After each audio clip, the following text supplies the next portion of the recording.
All right. All right. So, hello, everybody. Good morning for all fellow Malaysians watching this right now. We have a morning tea with Ton M right now. So, again, thank you so much for joining us here in this show, Ton M. And so, just before we officially start, my name is Wesley, as a board of trustees of Yayasan Peritis Malaysia. Here we have Lawrence, the founding chairman. And last but not least, of course, our special guest and our patron of My Peritis, Ton M, who needs no introduction. So just a shout out to all Malaysians out there. My Parentis is specializing in youth activation, purposeful lifestyle, and youth campaigns. All right, so I would like to invite for those of you watching this right now to like and share so that we can benefit many more Malaysians out there. So Ton, I hope that you have started your morning well, and let's get right into it. So Ton, let me just ask you this. As the ministry is announcing the development of cases every day, and in your opinion as a doctor, are we actually flattening the curve or the situation has not improved? What's your take on this? The curve is not being flattened at this moment because the examination now is much more thorough. Before, you only examine people who cross some barriers. You take the temperature. But now we have found that, for example, the people who attended this big gathering of 16,000 people, we find that they are actively looking for these people to check them. And of course, once you find that they have not reported, and once you find them and you check them, you're bound to find new cases. So the curve is going up because of the more thorough checking being done. And this can go on for quite some time. But already we see the curve sort of flattening a bit because most of those people whom you miss out before are being checked, already checked, and there are not many new cases which have not been checked. So the curve, I hope, will be flattening out, plateau, and then maybe it will come down. Thank you, Tun. Thank you so much for the opinion. I really also hope that the curve will be flattened very soon. Tun, the next question would be, recently the government has announced the stimulus package as well. And I can see a lot of business owners and SMEs, they are still rather restless on the package. They also even expanded the loan size for businesses. Tun, in your opinion, do you think that the businesses that are not making money, that may not have revenue for the next 6 to 12 months, does it make sense for them to take a bank loan?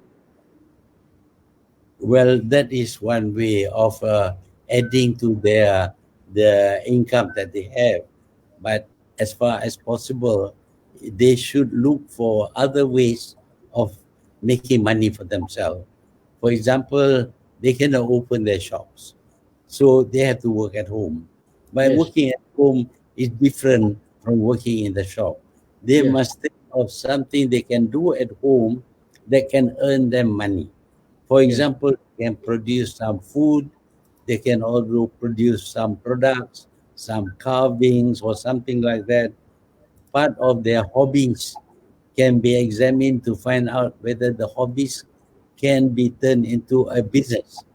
So Yes. that way, they would be able to increase the money that they are earning because they have lost the original way of earning an income. But sometimes they may need to borrow money in order to start off what is a new business, Yes. particularly where you have online marketing. Yes. You have to design your product for online marketing to make use of this Grab and others for selling your products on the internet and Yes. delivering through Grab. Yes. So the whole business style is going to change, completely change. And this will affect even the future of our business because people will now find it easier to buy and sell online. Yes. Tun, a follow-up question on that. I actually realized that in the package that you announced before you left, that there was an automation and digitalization fund and also special grants for entrepreneurs to start selling online as well. So Tun, I think this is game changing. But what was your intention when you announced that? You know, already we are seeing people making use of online marketing. Yes. They use Lazada, Shopee, etc. But not many people know about this. No, Mm, not they know how to make use of this. So there yes. should be some instruction so that people will learn how to do online marketing and how to improve your productivity through digitalization and other new technologies. But this requires some teaching. But now we can teach through the internet. We don't have to meet the people. On the internet, you can see everything that needs to be done can be done. For example, if you want to take to pieces an engine, then you can show exactly how it is done repeatedly so that you can learn. So now you have a new skill. You have acquired a skill to do things that you could not do before, and that will help you earn money through the internet, through the online marketing. Right. If I'm not wrong as well, Tun, just a one short question. Tun, you also learn language. I think you learn a new language online as well. Tun, maybe you want to share with our audience what language do you learn online? I learned French. I've been learning French for a long time. Yes. I can sometimes get along with some French people who cannot speak English at all. I I see. managed to communicate, but I'm not good and not fluent in it.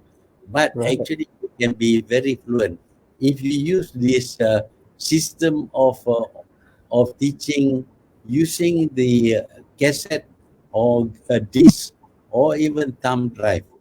Yes. Then a lesson that is well prepared by experts will Right. enable you to learn the language.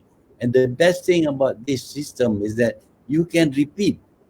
If Yes. you remember, you go back, and even in some cases you can ask questions, and the the uh, the internet recording will answer you.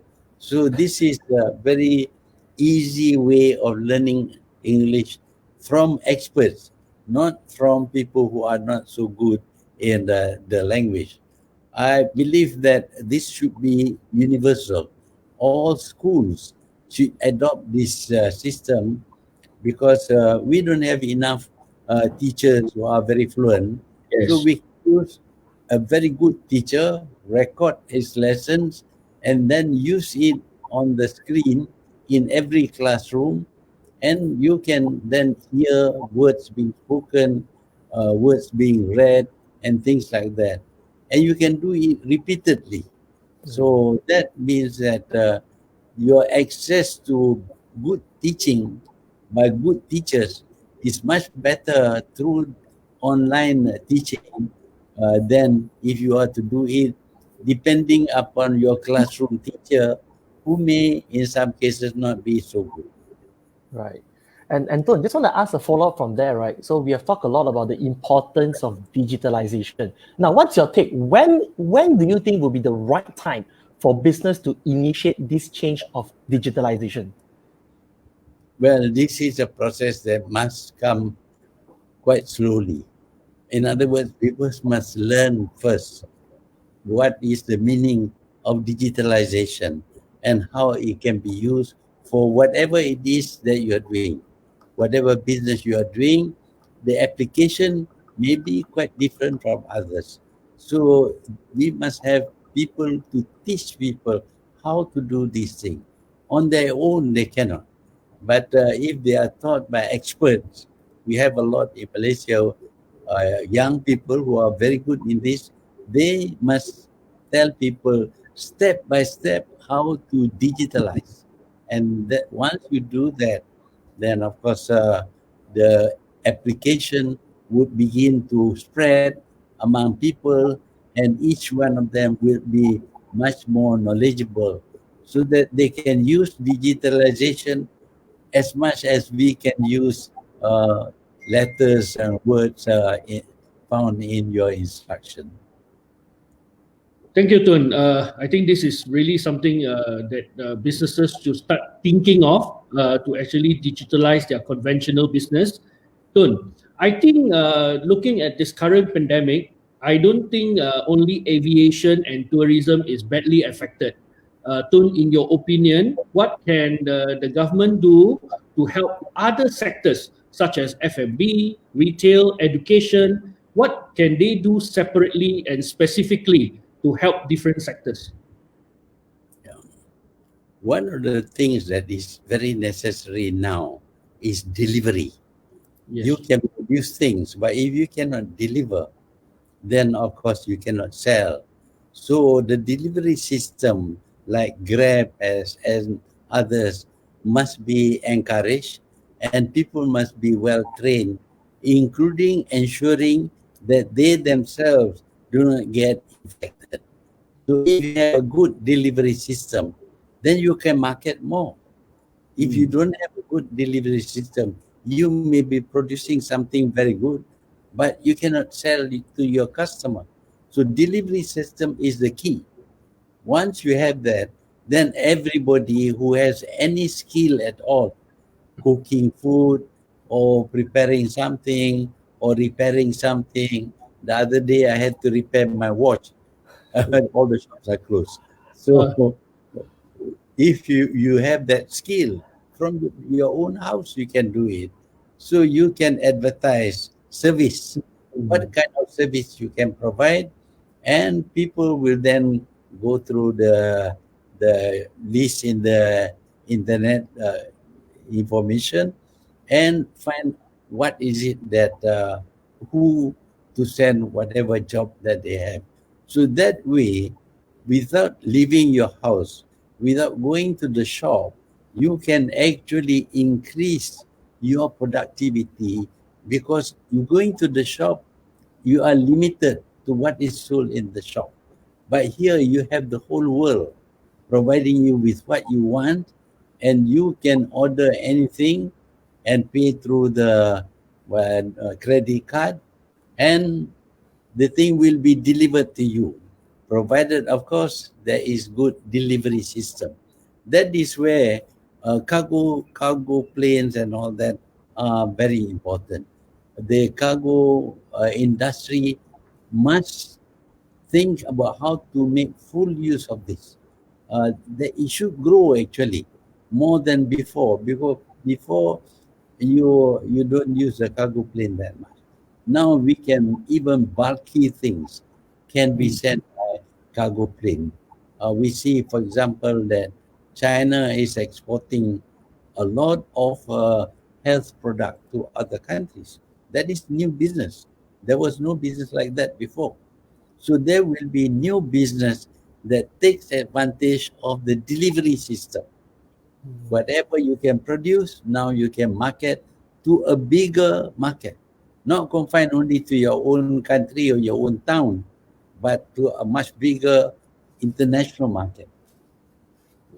Thank you so much, Tun. We will just slightly move over now from businesses to employees. So I think with this current pandemic and also what is going to happen for the next 1 year, 6 months to 1 year, many people might lose their job, and employability rate may also rise in this current situation. Tun, what do you think that can be done to actually secure the rakyat, the people's sustainability in terms of employment and not just maybe helping them one off? Yeah, sometimes people will have to, well, stop work because there is no demand. Because there is no demand, then you cannot keep on employing people and paying them a salary when you are not making any money. For example, airlines. Airlines have practically stopped flying. Therefore, they are not earning money. But if you demand that you must pay me my usual uh, pay, But how are they going to do that? They're not making money. You see, so everybody must accept that the level of income for many people, including the big industries, will have to come down because of the demand is not there. Therefore, Yes. sales is not there. So when the airline doesn't fly, the staff of the airline, of course, cannot go on flying an airplane to nowhere. You see, so they will lose their job. But and other people like hotels, they will also suffer, and they will have maybe reduction by up to 20% of the volume that they used to handle will now be handled by them. So their income will be less. Now we have to think now of people who would lose their jobs. What would they do? Now, as I said just now, among the things that we do, the industry that is going to pick up will be transportation, delivery. That area you can look and Mhm. see whether you can participate or not. You have your own car, maybe you can provide delivery for your area, etc. So you earn income not from the old job, but new things. Then, of course, when you come home and you have a lot of time, you can produce things. You can produce food in particular. Food, people will need food, and charitable organization needs food. So you can cook for them so that they can deliver. The delivery system is enhanced because new delivery personnel are going to be needed. So that on the one hand, one kind of business shrinks, but another kind of business will take place. So you have to Yes. examine if you are not working in the hotel, but you are a cook in the hotel, but you can also cook in the house and then deliver. So if you are working, cleaning up, uh, I think the public needs people to go and help spray and all that. That is also a new job. So we have to see, because of this COVID 19, what new jobs is needed and created, and we go for that job. We mustn't insist that, well, I was a cook before, therefore I must be a cook now in the same way. No, we have to change. Right. So as a follow-up question for that, Tone, what's your advice for the young people, for the employees today, together with the employers during MCO? So you talk about like finding new opportunities, but what do you think will be the take? What's your take on young people, the employees, and the employers? How are they going to go through this together during MCO? Yeah, one of the things we have to accept that if the business is not good, you cannot expect to be paid the same way. All of us will have lowered income, and therefore our lifestyle will have to change.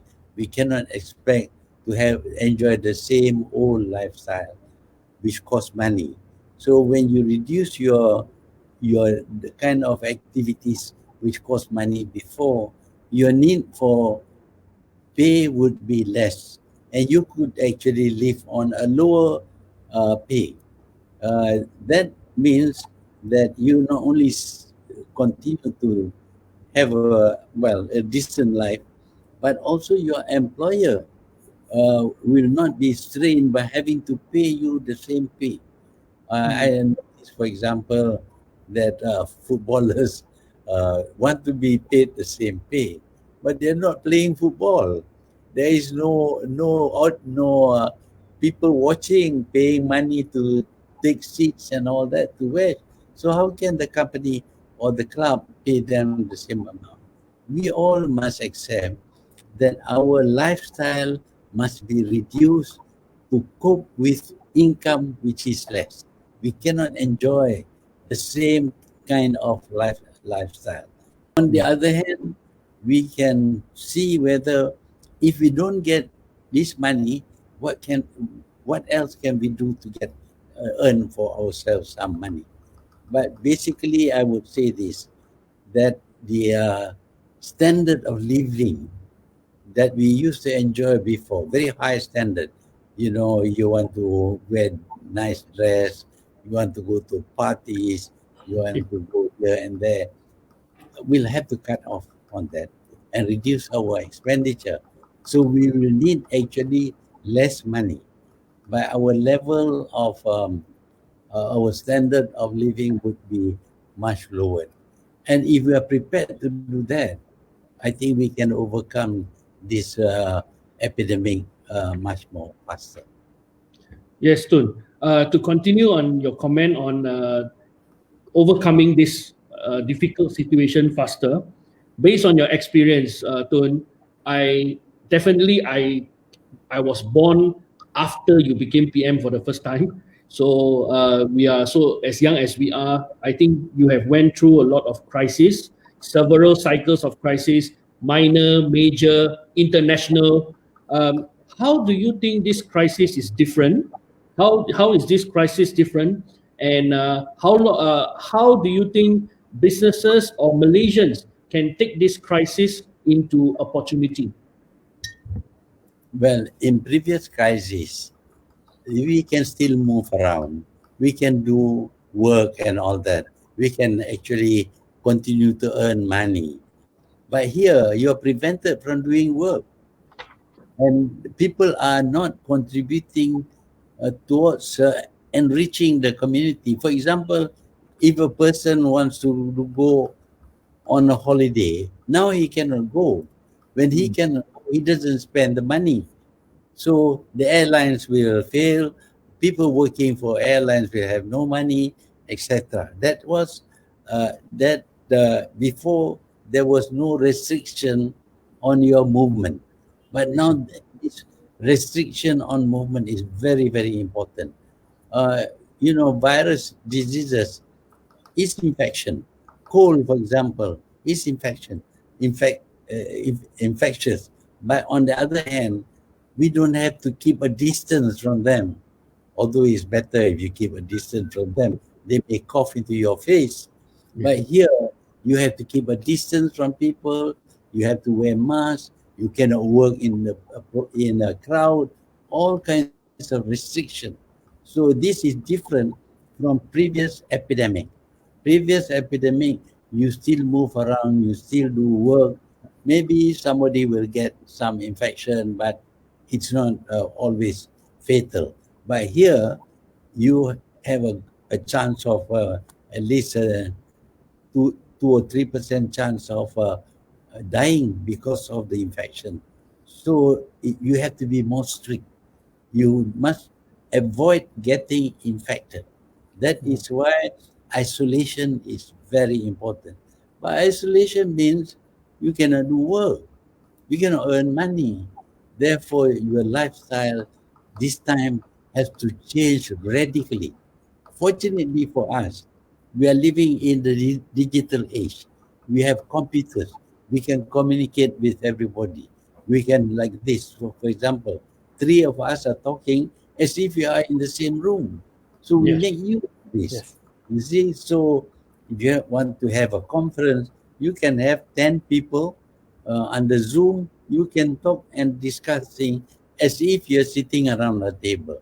So the whole way of doing things this time around has changed completely. We have to make adjustment, not like before. Before you have a cold, okay, you have a cold, but I try to avoid as much as possible. But even if you get a cold, it's not so fatal. But here, it is very dangerous, and it Right. affects the whole world, the whole world Mhm. at the same time, not like before. Right. And so speaking of which, because we are now restricted in terms of movements, like what you say, I think the thing we need to avoid is being infected. So you are quite well known for being a very hardworking person, right? So in regards of that, I would like to address you in this. How can we still stay productive with high performance while maintaining this constant movement? What can we do to still be hardworking and productive? What's your take on this? Well, we can't move much. For example, I used to visit construction site. I like to see people working and all that. That, of course, I cannot do.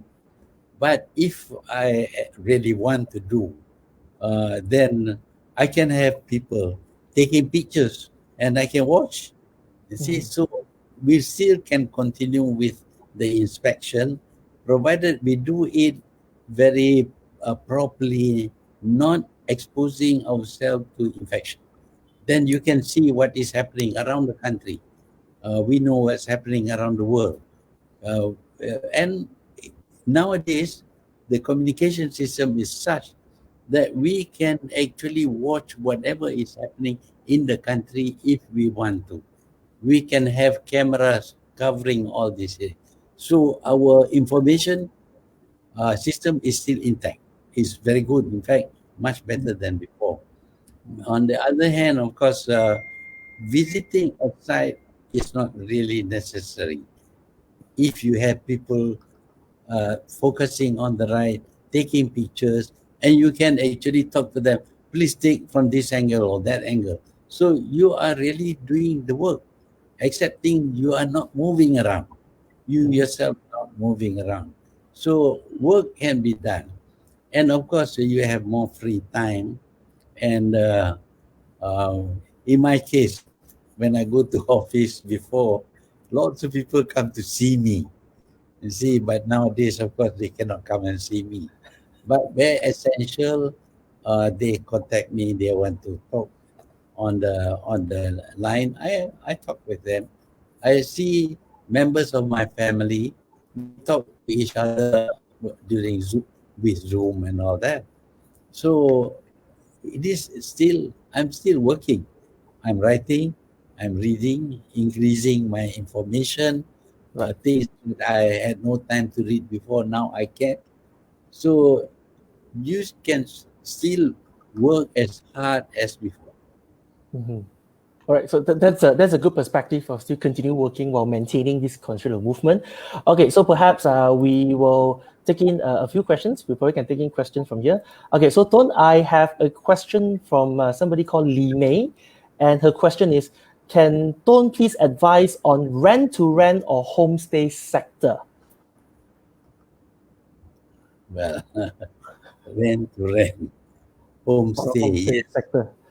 Yeah, I think what is important, of course, is the standards maintained by these facilities. Sometimes they are not up to standard, but it's not very difficult to improve the health aspect of the homestay thing. That, for example, you don't meet your host uh, all well at all. You just stay where you are. It's like sitting in your own home, but the host must make sure that the place is clean, very well clean, providing cleaning facilities for your hands and all that. And if there is a necessity to talk, you can wear your mask and talk, but from a distance. Don't have to come into the house. You just talk at a distance so that you avoid infection. The main thing about now things now is to keep your distance, not to get infected. Whether it is homestay or you have rented a place, this can be done. If it is your own place you have rented, you have to make sure it is clean. You have to sanitize. They tell me that if you use Clorox, for example, mixed with water, that is, I think, good enough to clean the parts that you may touch. For example, the rail of the staircase, that has to be clean. And many parts which you will touch, must be cleaned properly so that you don't stand a chance of you don't expose yourself to infection. Right. So again, sanitization is very important, like what you say. So we have another question by Said, and he says that, Ton, please write your blog on daily basis, and he's enjoying your reading. And he has got this one question. Can you please guide the youth, the young people right now, on how to handle crisis and then build businesses and careers now? Yeah. I have to handle a lot of crises. But one of the things that is important is not to be too emotional. You get upset, you get angry, that doesn't help. You look at a crisis and practically analyze the causes and find out what happened that leads to this crisis, and then you may come up with a solution to deal with the crisis. Of course, it may take time. For example, when we had the financial crisis of 1997, 98, it took me almost a year before I could find a solution. But before that, I came up with a number of solutions. But when I test it in the group, they all knock it down. They think it. Finally, of course, we had this control of currency exchange rate that solved our problem. But in all crises, in all problems, there is a way to handle. But the main thing is keep calm, don't get angry, don't get upset, and don't blame others. Try and think what you can do to overcome the crisis. Blaming others doesn't help at all. Tun, I have one follow-up question from Ismail. So Ismail menanyakan khabar kepada Tun. Dia harapkan Tun dengan Tun Siti selamat dan sihat di rumah. So Tun, Ismail tanya, semasa MKN mengumumkan yang NGO dengan social association tidak boleh keluar untuk membantu atas faktor keselamatan, apakah pandangan Tun dalam apakah yang NGO ataupun social society yang boleh buat untuk membantu kerajaan dalam masa yang sukar ini? Ya, saya fikir bukan tak boleh keluar langsung, tapi kena ikut aturan-peraturan, kena bawa barangan-barangan itu kepada satu tempat yang selamat. Kalau kita keluar tak ikut aturan-peraturan, kita keluar beramai-ramai, kita pergi hantar barangan yang itu yang kita nak hantar kepada satu kumpulan orang ataupun satu orang, ini expose dia dan kita juga kepada jangkitan. Sebab itu kalau kita ikut aturan-peraturan, NGO boleh main peranan yang amat besar. Saya tak fikir mereka dihalang dalam usaha kita menolong. Kita mesti permudahkan cara kita boleh tolong. Tetapi janganlah sehingga kita pula dedah diri kita kepada jangkitan. Itu yang penting. Jangan buat benda yang akan membawa mudarat kepada kita ataupun sasaran kita. Right. So thank you very much for that. And we have another question from Fadzil. And his question is, the stimulus plan did not address new projects to stimulate the construction industry. Every recession country would spend on infrastructure projects. So what's your take on this, Tun? Ya, infrastructure project ini banyak jenis kerja. Ada kerja yang mungkin memerlukan pekerja itu berkumpul beramai-ramai. Itu kita perlu elak. Tetapi ada kerja yang kita boleh buat sendiri. Umpamanya kita boleh buat planning.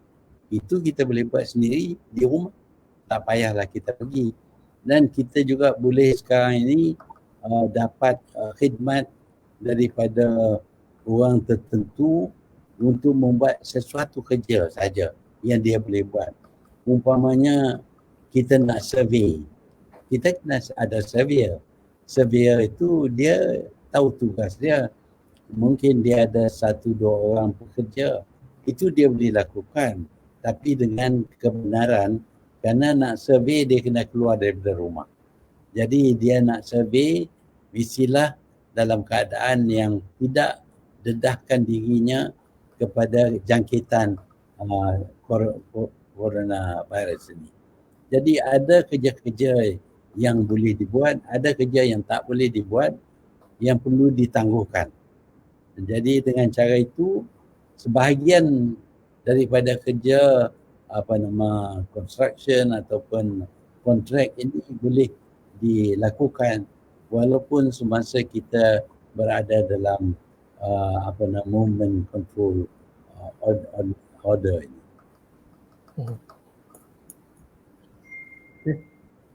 Okay, thank you very much. And another question from Jensen. Jensen asked Tun this question: how could Malaysia counter back as a nation if other uncertain circumstances might occur in the future again? Because each epidemic happens instantly and suddenly without any sign. Are we prepared and ready for others? What's your take on this, Tun? Saya berpendapat bahawa menyalahkan orang tak beri banyak manfaat. Tapi mengenal pasti apa jenis yang penyakit ataupun tindakan yang menyerang kita, kalau kita kenal, kita boleh betulkan sendiri. Dan kita boleh hubung dengan pihak yang mencetuskan penyakit ini, because we will know what they have done so that we can avoid. Umpamanya ada tendensi sekarang untuk menyalahkan negara China. Tetapi kita juga tahu bahawa negara China lebih berjaya menangani masalah ini daripada kebanyakan negara-negara lain. Jadi apa yang lebih baik ialah kita belajar bagaimana daripada China, bagaimana kita boleh tangani masalah ini. Kalau kita kata, oh ini China ni buat salah banyak, dia tak betul itu ini, dan ini tidak mendatangkan apa-apa keuntungan bagi kita. Jadi lebih baik lagi kita kenal pasti apa yang menyerang kita dan cari jalan untuk mengatasinya daripada kita tunjuk kepada orang lain dialah yang salah dan kita tak salah. Ini semua negatif. Tun, thank you so much. We will take one last question that I think is actually a very good question that can be shared to Tun. This question is from Fidaus. Fidaus asks, actually, with your experience, how long do you think will it take for the local economy to recover, and what the local Malaysians, what can we do to take part and to improve the situation? Ya, kita tak boleh nak tentukan bila. Tetapi kalau kita dapat kawal merebaknya penyakit ini, maka kita akan dapat kembali kepada kegiatan ekonomi kita seperti dahulu. Itu penting. Untuk ini kita perlu disiplinkan diri. Jangan kita buat benda-benda yang akan memanjangkan masa penyakit ini menyerang kita. That is why MCO itu very very important, dan lain-lain tindakan juga very important. Kalau kita ikut peraturan ini, mungkin wabak ini akan tamat lebih awal. Tetapi apabila dia tamat pun, kita tidak boleh dengan sekaligus kembali kepada ekonomi yang lama. Ekonomi kita sudah berubah dan kita perlu kekalkan cara yang kita belajar semasa wabak ini, tetapi menambah baik kegiatan-kegiatan biasa dahulu dengan menggunakan pengalaman kita berkenaan dengan digitalisation, dengan teknologi baru, dengan pendekatan pengurusan manajemen yang baik. Dengan itu ekonomi kita akan kembali, tetapi tidak dengan serta-merta, akan mengambil masa. Right. Thank you very much for that, Tun. Okay, so perhaps just one last thing right here. My question to you is, do you have any love and well wishes to all fellow Malaysians? Yeah, I would hope that we can put an end to this epidemic as soon as possible, so that we don't have to lose members of our family and all that from this disease. But to do that, of course, we have to be very disciplined. The more disciplined we are, the faster we will end this epidemic. I hope we all will be prepared to make a little sacrifice by not disobeying the rules, and in the end we will all benefit. I wish everybody good recovery. I wish that everybody will remain not infected, and I want to express my condolences to the people who have lost members of their family. Thank you. All right, thank you very much for that. All right, so thank you very much, Tun, for your love and well wishes for fellow Malaysians. So we're gonna before we officially end, I want to take this opportunity one more time to thank you for your time, Tun, for your precious time. So once again, my name is Wesley Chan. Really want to say thanks to you. And Lawrence, you want to say anything? Tun, again, thank you so much for spending your morning with us. I think it is an interesting topic about digitalization. My Printis is also going the forefront with the frontliners and the families next week at My Printis Care. So at My Printis here, we wish you, Tun City, and your family stay safe and stay well as well, Tun. And hopefully that this will be over soon and all of us will be back to normal. Thank you, Tun. All right. So, and of course, it won't be a perfect end without taking a picture. So, Tom, we want to have a chance, so we're gonna take a picture with you. Okay, so the way we do it right now is we're gonna screenshot from my side. So maybe you can just show us a love sign towards the camera, Tom. Yeah. Okay, ready? 1, 2, 3. All right, thank you very much, Ton, one more time for your precious time. And so before we officially end, I personally want to hope all of you here stay safe, stay at home, and of course, thank you so much for your time. Until then, signing off from My Parentis. Thank you, Ton. Bye-bye, Thank Tun. Bye. you.